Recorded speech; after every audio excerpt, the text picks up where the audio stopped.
Desde o dia em que ouvimos, não deixamos de orar por vocês e de pedir que sejam cheios do pleno conhecimento da vontade de Deus, com toda a sabedoria e entendimento espiritual, e isso para que vocês vivam de forma digna no Senhor, e em tudo possam agradá-lo, frutificando em toda boa obra, crescendo no conhecimento de Deus, e sendo fortalecidos com todo o poder, de acordo com a força da sua glória, para que tenham toda perseverança e paciência com alegria.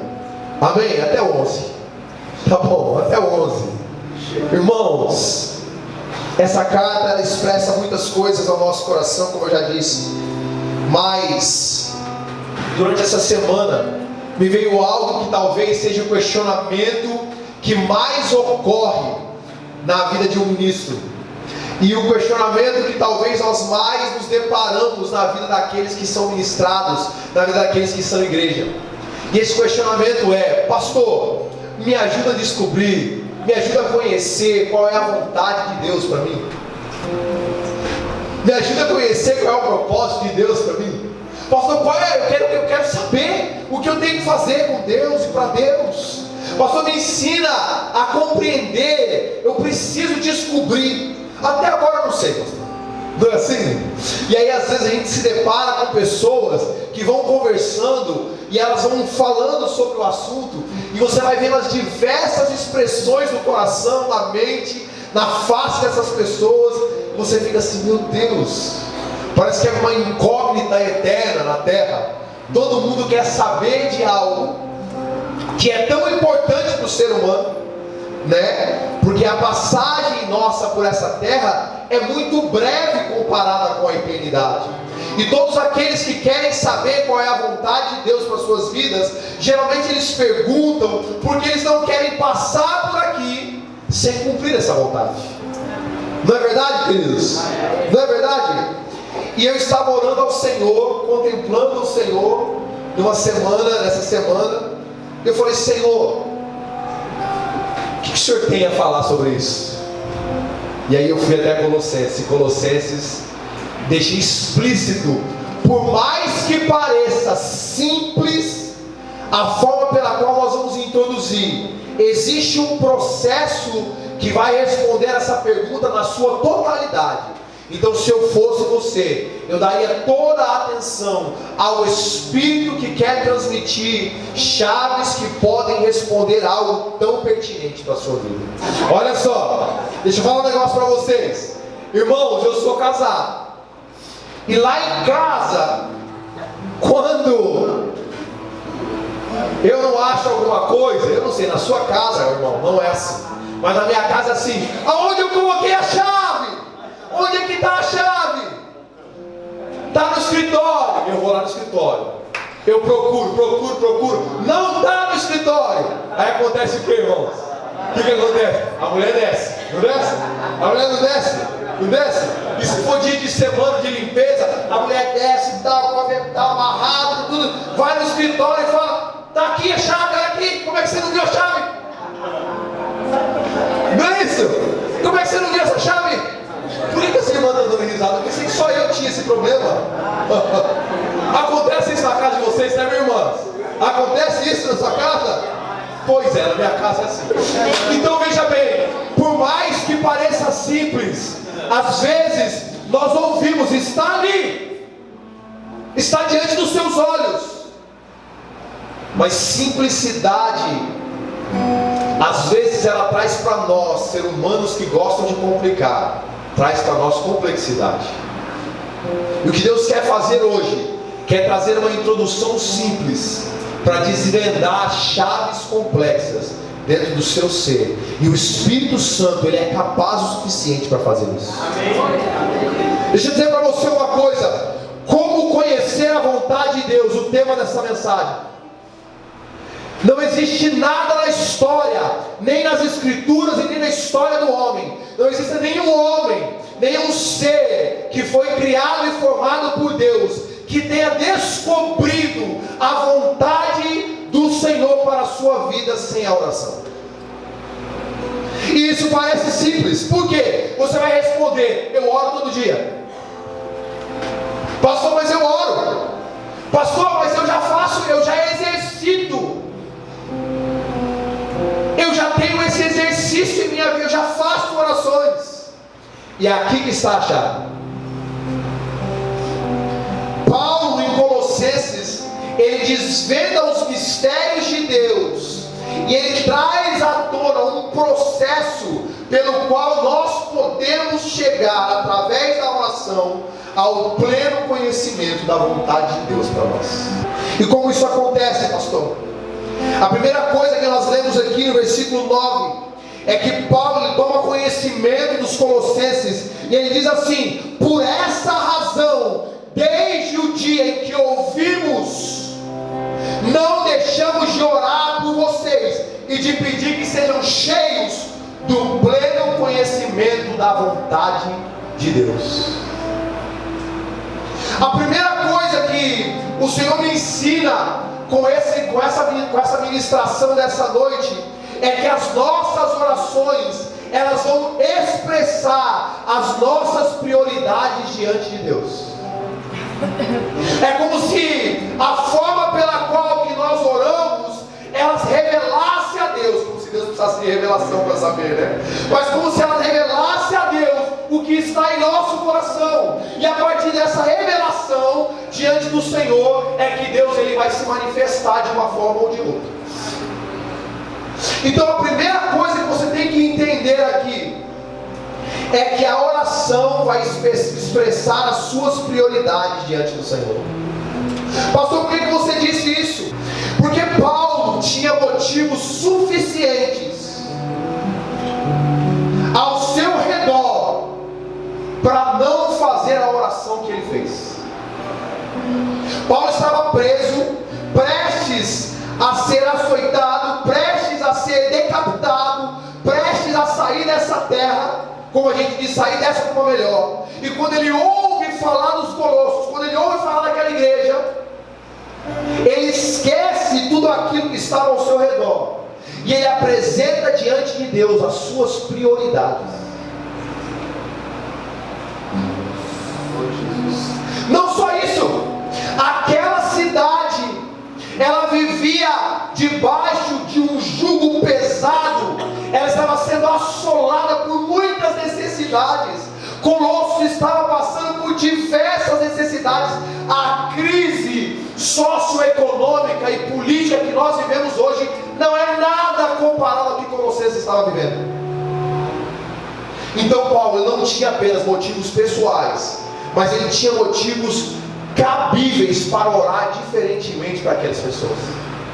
E agora, quando ele vai apresentar as suas orações diante de Deus, ele não pede para que Deus resolva a situação política do local, ele não pede para que Deus coloque o Bolsonaro ou fulano de tal na presidência, ele não pede para que Deus mude o contexto financeiro de Colossos. Ele apresenta a prioridade, que era a prioridade central da vida dele, e que deveria ser a prioridade central, que mudaria o contexto da vida daquela cidade. Ele diz: a minha oração, desde que eu ouvi falar de vocês e da situação que vocês se encontram, é que vocês sejam cheios do pleno conhecimento da vontade de Deus.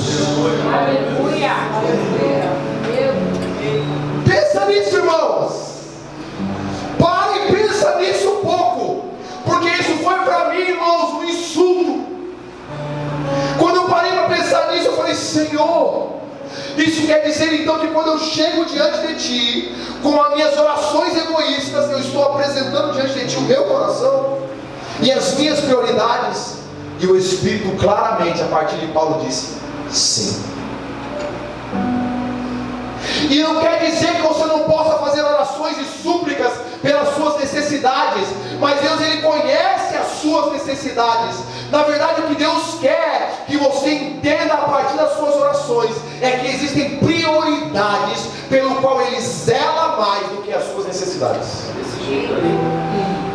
E o que Deus revelou no meu coração, a partir de algumas lágrimas e de um tempo de contemplação contemplação e devoção é que quando nós chegamos diante do Senhor em oração, nós não podemos chegar diante dele para apresentar o que nós necessitamos, mas nós precisamos chegar diante dele para ouvir aquilo que ele quer de nós. Paulo, quando ele chegou diante de Deus por a vida daqueles homens, ele não apresentou necessidades, ele não queria que as suas necessidades fossem ouvidas, mas ele queria que aqueles homens ouvissem o que Deus tinha para a vida deles. E uma vez que aqueles homens ouvissem o que Deus tinha para a vida deles, eles poderiam agora levar a cabo a sua vida e ter as suas necessidades supridas.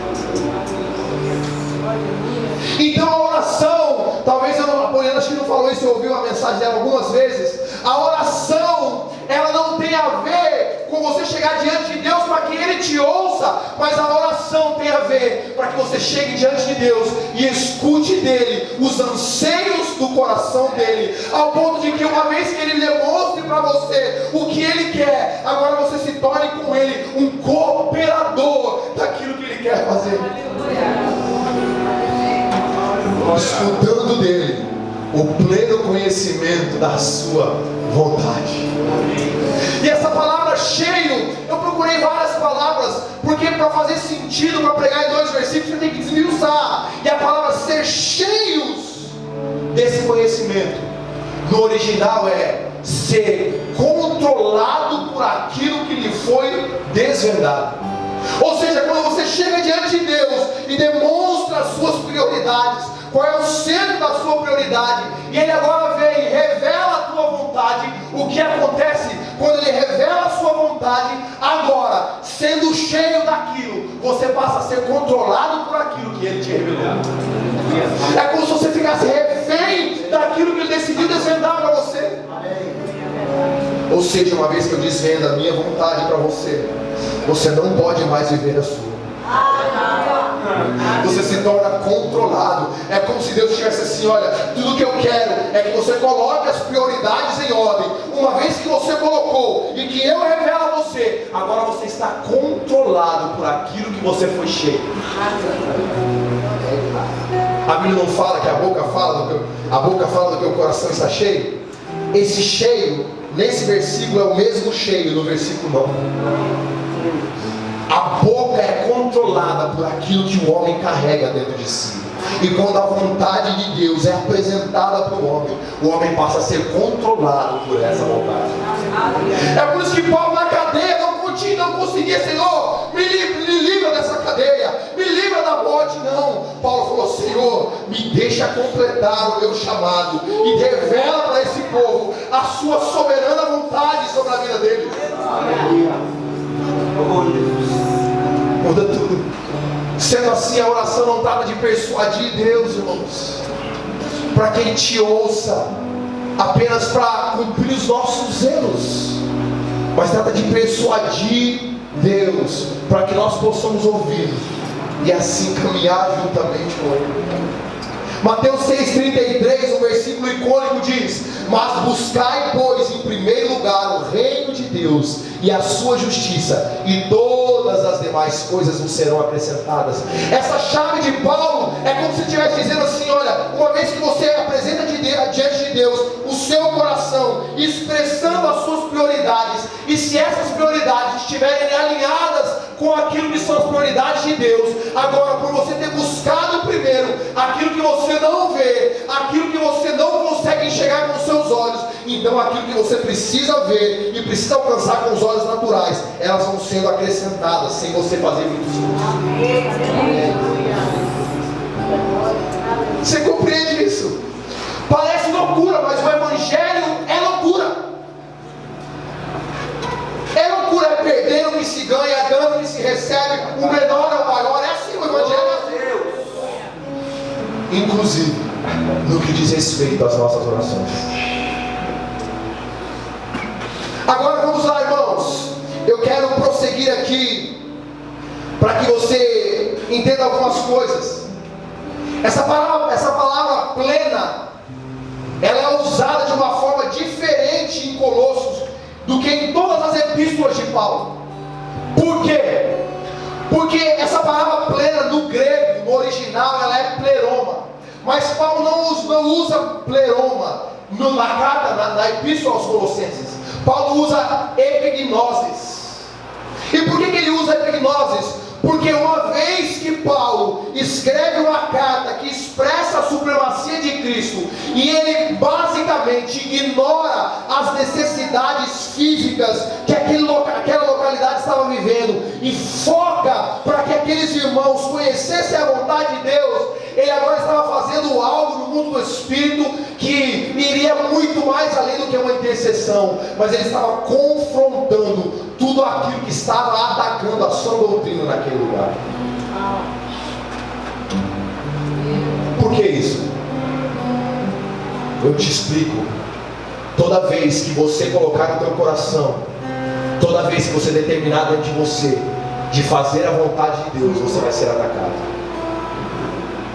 Toda vez que você quiser fazer algo genuíno para Deus, toda vez que você renunciar às suas próprias vontades, todas as vezes que você quiser chegar num lugar aonde poucas pessoas acessaram para que você possa levá-las até aquele lugar, todas as vezes que você determinar no teu coração, vamos fazer uma conferência ativadores, vamos levar gente carregada daqui de dentro, vamos falar, o diabo vai atacar.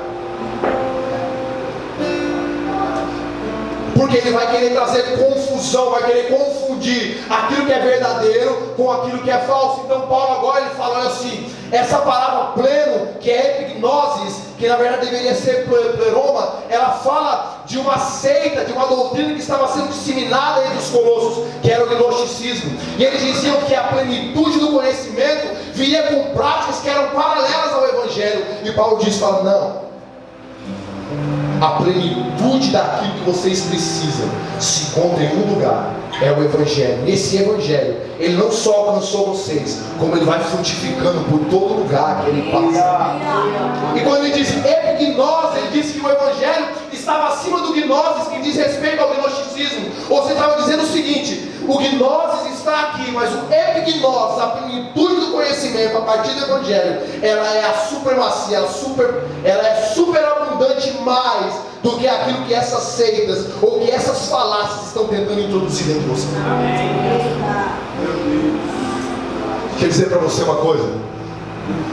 Você que tem sido assolado por algumas coisas porque decidiu viver o genuíno, decidiu viver o verdadeiro, aquilo que Deus semeou dentro do teu coração é incorruptível.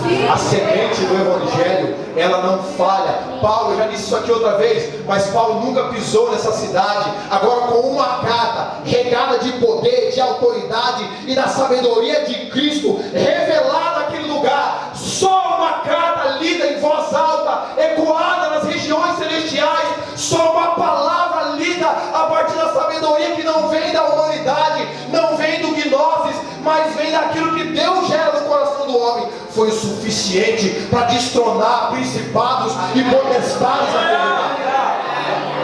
comunidade. Se você permitir que a palavra de Deus ela enraize no teu coração, se você permitir que Deus brade no teu coração com uma voz de muitas águas, você vai ver que é tudo que você precisa para que todas as falácias, para que todas as afrontas, para que tudo aquilo que Satanás tenta inculcar na sua mente seja refutado pela autoridade que há em uma palavra. Amém. Nós precisamos ter isso em mente. Agora preste atenção, eu disse para vocês aqui acerca de como conhecer a vontade de Deus. Isso vem através da oração. Como? A oração que expressa as prioridades corretas. E eu também falei que o objetivo da oração não é você falar para Deus as suas necessidades, mas o objetivo central da oração é você compreender quais são os anseios, se é que Deus tem anseio, Ele diz isso para a gente compreender, quais são os anseios do coração do Pai para a nossa vida. Agora Paulo ele complementa esse texto e ele diz, olha, eu não oro apenas para que vocês sejam controlados, para que vocês sejam cheios, plenos de todo o conhecimento da vontade, mas eu oro para que vocês façam isso com toda a sabedoria. E eu já falei sobre sabedoria, então não vou me deter muito a isso. Mas o que é a sabedoria? Fica comigo. Uma vez que você retém o conhecimento, uma vez que você detém o conhecimento, que você recebe agora o conhecimento, a sabedoria, ela traz luz sobre esse conhecimento. Ela traz revelação sobre aquilo que você já sabe. Entendeu isso? Preste atenção, vou repetir isso porque isso é importante. Uma vez que Deus disse para você: Senhor, olha, vamos se dizer aqui, Wellington, eu quero que você ensine agora, durante algum tempo da tua vida, você já sabe o que Ele quer. Agora você precisa de sabedoria para iluminar aquilo que você já conheceu. E uma vez que isso é iluminado, isso agora é desvendado, se torna claro, se torna palpável, se torna visível diante dos nossos olhos. Eu quero entender uma outra palavra que ele fala aqui, por isso que eu estou correndo na sabedoria. Com toda a sabedoria e entendimento espiritual. Primeiro, irmãos, vale a pena reforçar. A oração de Paulo, ela não era automática, ela tinha prioridades bem centradas.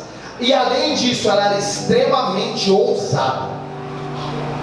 Porque em uma só oração, imagine você refutar, imagina aí, Eric, você refutar uma heresia orando.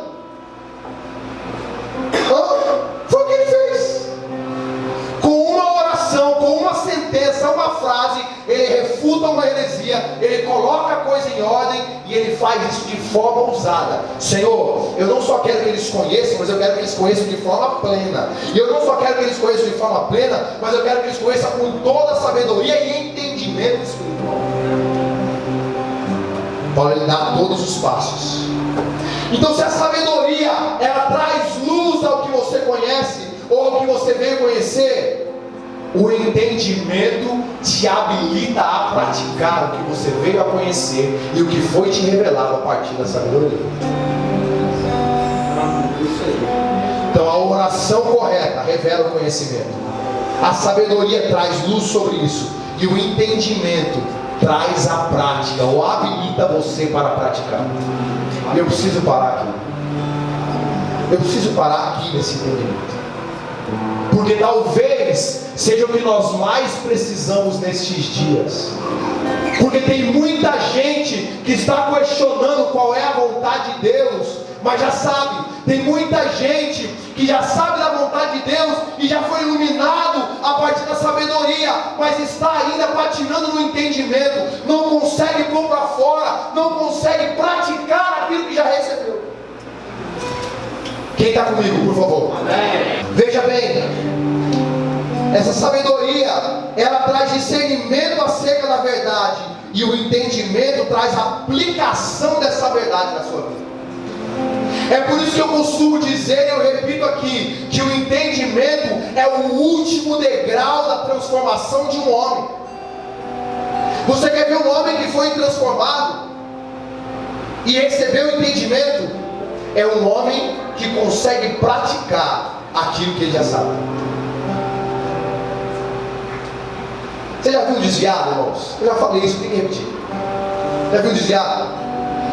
Irmãos, de um tempo atrás a gente dava comida lá para os moradores de rua. Então você ia pregar, eles pregavam para você.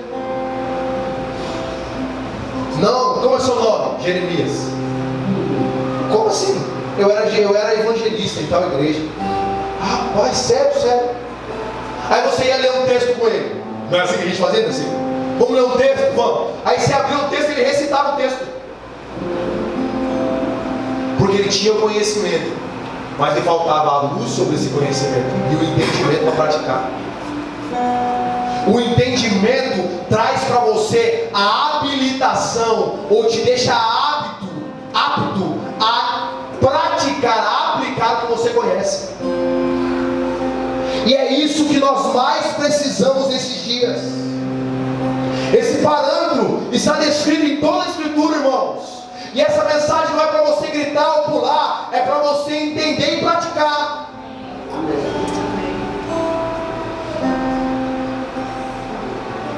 Preste atenção, irmãos. Isaías 43:10, quando Deus revela algo, Ele diz: olha, eu estou dizendo isso a vocês, para que vocês saibam, para que vocês creiam e para que vocês entendam. Para que saibais, creiais e entendais que não há outro Deus na terra como o vosso Deus. Porque Deus, Ele explica esse processo Porque ele sabia que o homem primeiro precisa do conhecimento, depois ele precisa trazer luz a partir da sua fé, e depois ele precisa entender para praticar aquilo que ele já conhece. Sabe o fator X da vida do homem? O fator X da vida do homem não é não saber o que fazer. Repito, sabe o fator X da vida do homem, da minha vida, da sua vida? Sabe qual é o fator X? Não é não saber o que fazer, mas é fazer o que você já sabe. Para de dizer, eu não sei o que fazer. Não. Se você não sabe o que fazer, faça o que você já sabe, porque isso é entendimento. Repito, o fator X da nossa vida, o calcanhar de Aquiles, não é dizer eu não sei o que fazer, mas é fazermos aquilo que nós já sabemos.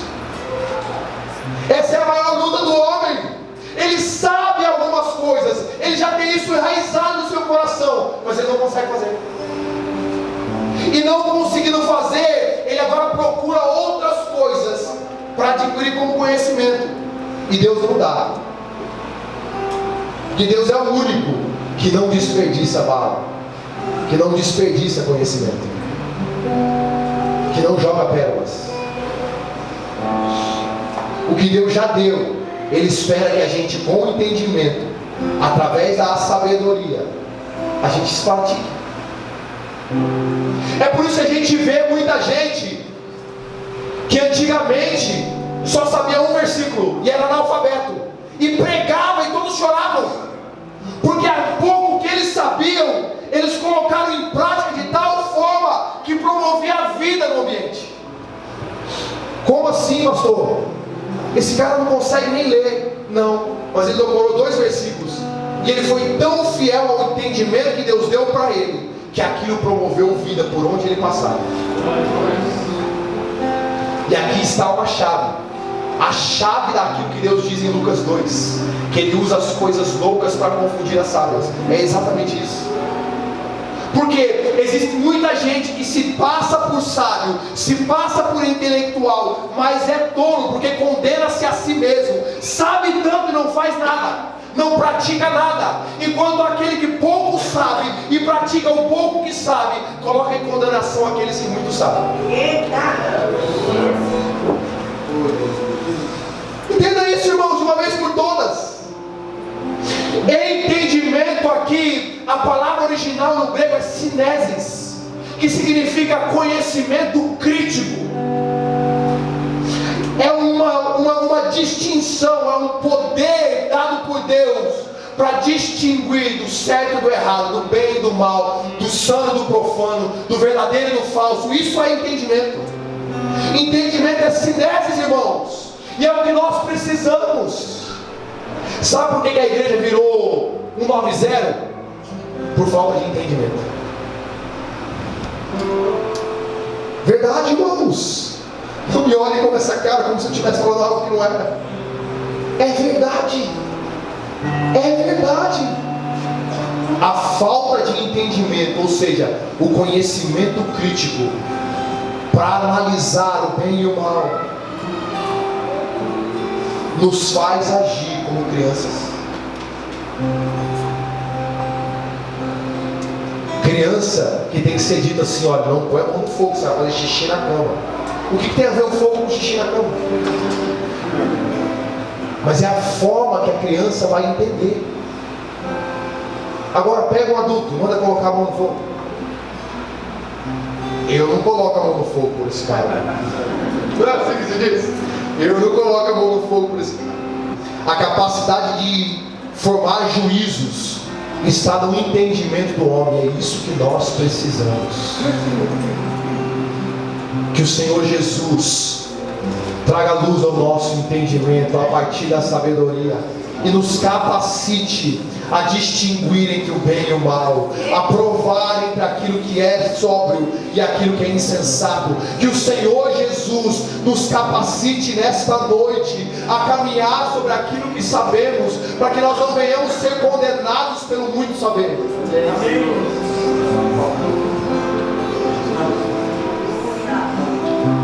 Nós vivemos na era da informação, E informação sem aplicação gera condenação. Todo conhecimento deve nos levar a uma prática. Não basta ter a informação correta, nós precisamos do entendimento para ter as ações corretas. Uma vez que você recebe esse entendimento, a oração não se torna mais um escape. Você já viu uma pessoa passando por problema? Irmãos, quantas vezes eu já fiz isso? Nossa, estou cheio de problema, vou orar. Não é assim, irmão? Ei, fala a verdade, irmão. Estou cheio de problema. Ou senão fala assim, ora por nós, hein? Estou cheio de problema. Eu fiz isso essa semana, ora por mim, hein? Por favor. O entendimento, as cineses, o entendimento não faz com que a oração se torne um escape, mas faz com que a oração seja a habilitação para você enfrentar a realidade. Você não ora para escapar dela, você ora para viver ela. É diferente. Senhor, está tudo ruim, por isso que eu vou orar, porque eu preciso que venha sobre mim a capacitação para voltar para algo que possivelmente não vai mudar, mas se eu mudar, aquele algo vai ser visto de uma forma diferente. Quantos de vocês já oraram? É forte, graças a Deus que algumas pessoas estão pegando. Quantos de vocês já estão orando por coisas aqui há mais de um ano? Levanta a mão. Levanta a mão, irmão. Glória a Deus. Deixa eu dizer para você uma coisa. Spurgeon diz que a oração, por mais que ela não traga a nós as respostas que nós almejamos, ela traz a nós a transformação que nós necessitamos. A oração ela é saudável, ainda que ela não traga para você a resposta que você precisa. Por quê? Porque a oração é uma forma de adoração a Deus. E toda vez que você adora a Deus, talvez Ele não vá transformar a sua situação, mas Ele vai transformar você. Por isso que a Bíblia diz que nós precisamos persistir em orar. Você entende por que a gente acorda de manhã para orar? Você entende por que a gente ora à noite? Não tem muitas vezes a ver com as nossas circunstâncias, tem a ver conosco. Quem está comigo, por favor? Preste atenção, esse entendimento, por sua vez, vai fazer com que você viva de forma digna. Ou seja, o conhecimento da vontade, através da revelação, pela sabedoria, leva à prática com o entendimento, que vai produzir em você uma vida digna. E uma vida digna, ela agora produz frutos. Vou ler para você. Olha só, prioridade naquilo que você expressa faz você alcançar o conhecimento da vontade de Deus. Então, se você está aqui nessa noite e você quer conhecer a vontade de Deus para a sua vida, troque as suas prioridades na oração. Amém? Amém? Através disso você vai receber o conhecimento da vontade de Deus. A sabedoria vai iluminar o seu conhecimento. O entendimento vai vir para que você pratique isso. E a prática daquilo que você recebeu, através do conhecimento, da sabedoria e do entendimento, ela vai fazer que você viva de forma digna. E uma vez que você viva de forma digna, você passa a produzir frutos. Se isso não é um passo a passo, eu não sei o que é. Por essa razão, desde o dia em que ouvimos, não deixamos de orar por vocês e de pedir que sejam cheios do pleno conhecimento da vontade de Deus, com toda a sabedoria e entendimento espiritual, e isso para que vivam de maneira digna do Senhor e em tudo possa agradá-lo, frutificando em toda boa obra. Aleluia. Deixa eu dizer para você uma coisa. Quando você se embarca nesse processo, você deixa de ter boas intenções e belas palavras. Porque de boas intenções, completa. De boas intenções, isso aí. Quando você passa por esse processo, você deixa de viver de boas intenções e belas palavras, porque elas não bastam para a sua vida.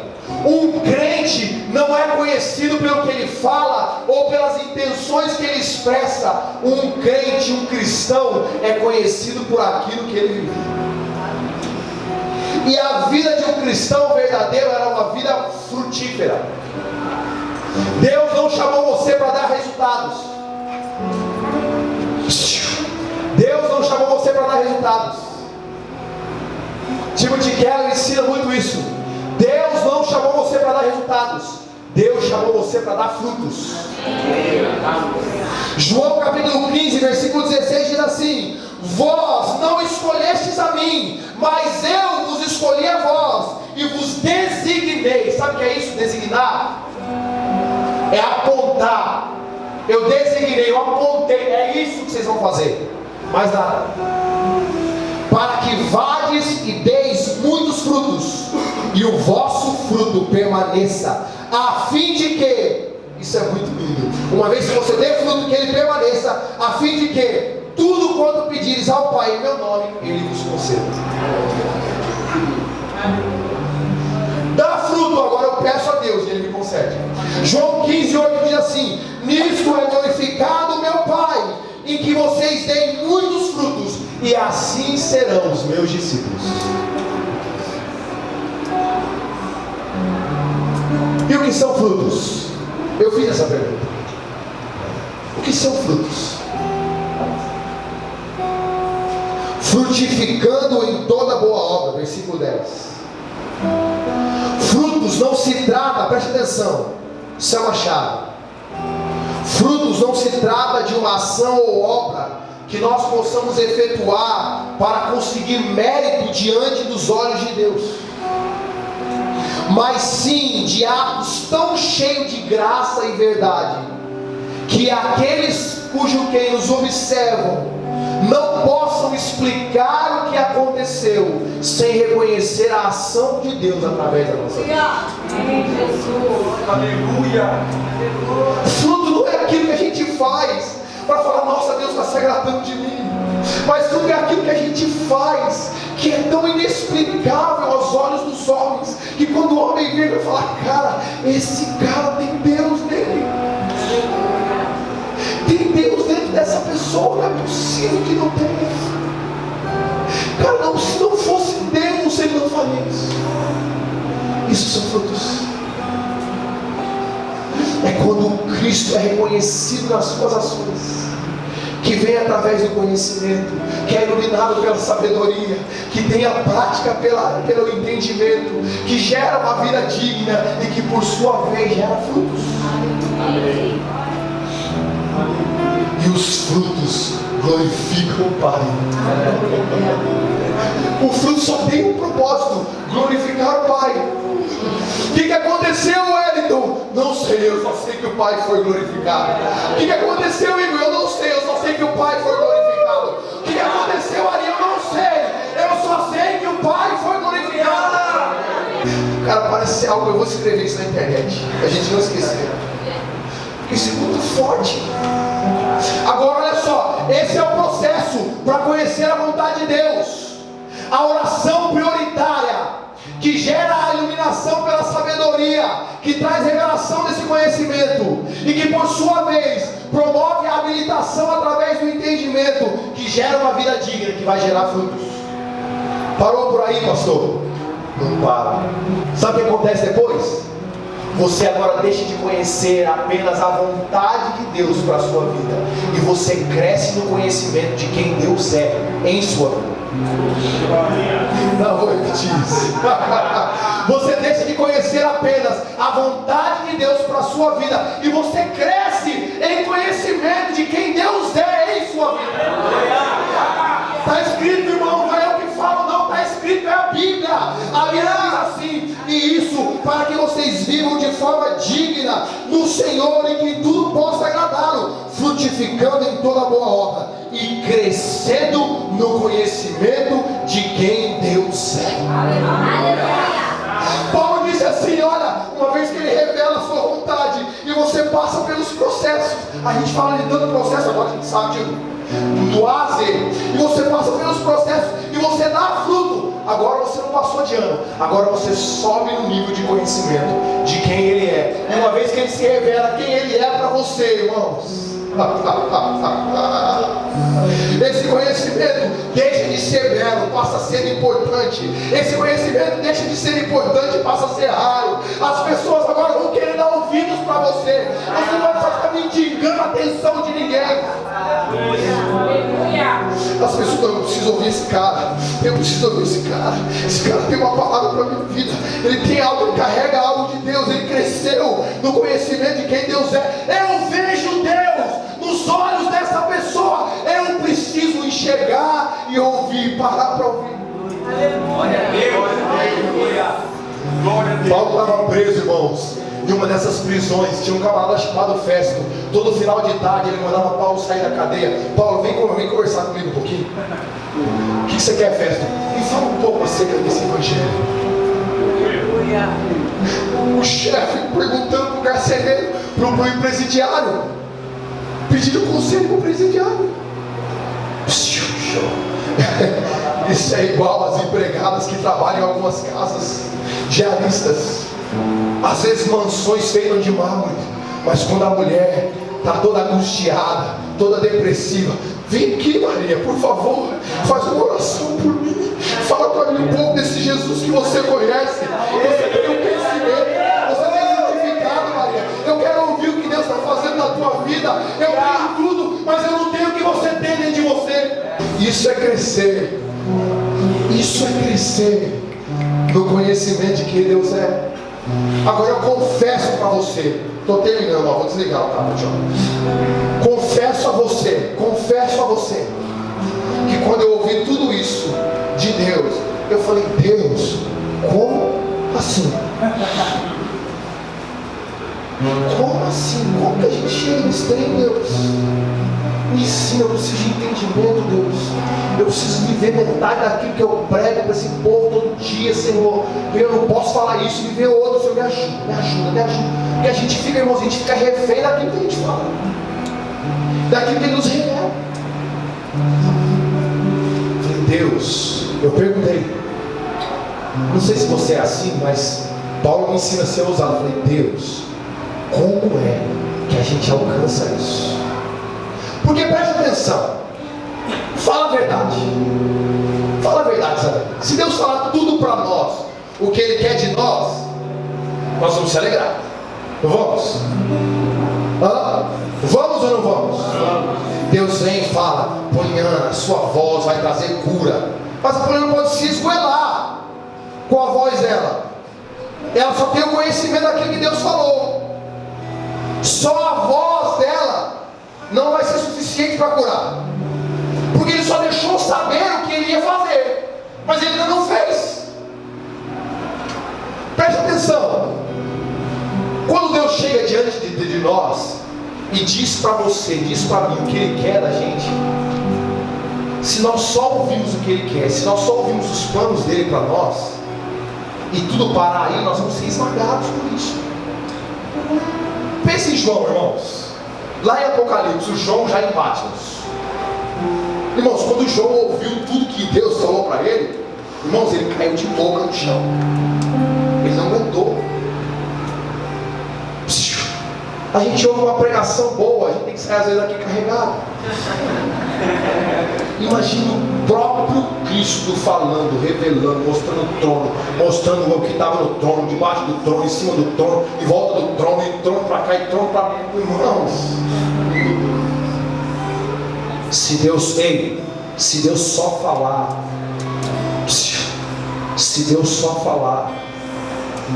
é como aquilo, Marcelo, que Deus falou para João, mostrou o livro, mostrou os selos. Se ele parasse só a mostrar os selos, mostrar os 7 selos, mostrar o livro, João ia ficar amargurado, depressivo o resto da vida. Chegou uma hora que ele tem que falar assim, fica tranquilo, João, eis que o Cordeiro, eis aquele que vai abrir o livro. Aleluia. O que isso quer dizer, irmãos? Deus falou comigo aqui, Deus falou comigo em Colossenses mais uma vez.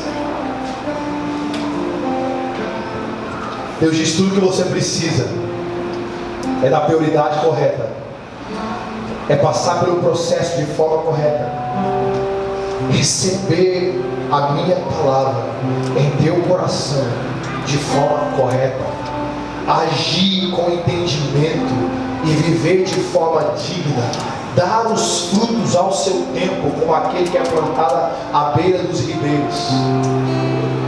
E aquilo que eu digo sobre você, você não pode fazer isso levar a cabo, mas eu posso.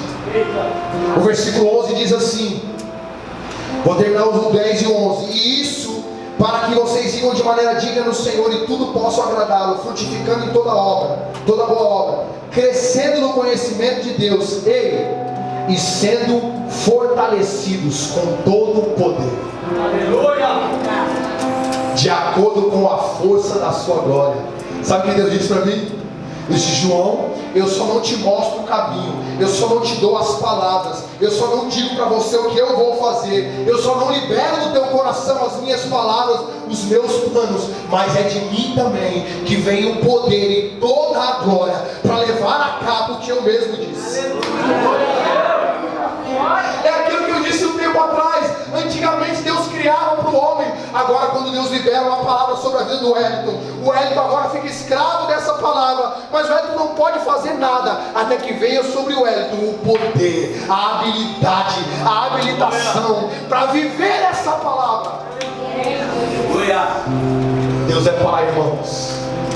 Deus é Pai. Ele não vai dizer algo para você sem te capacitar.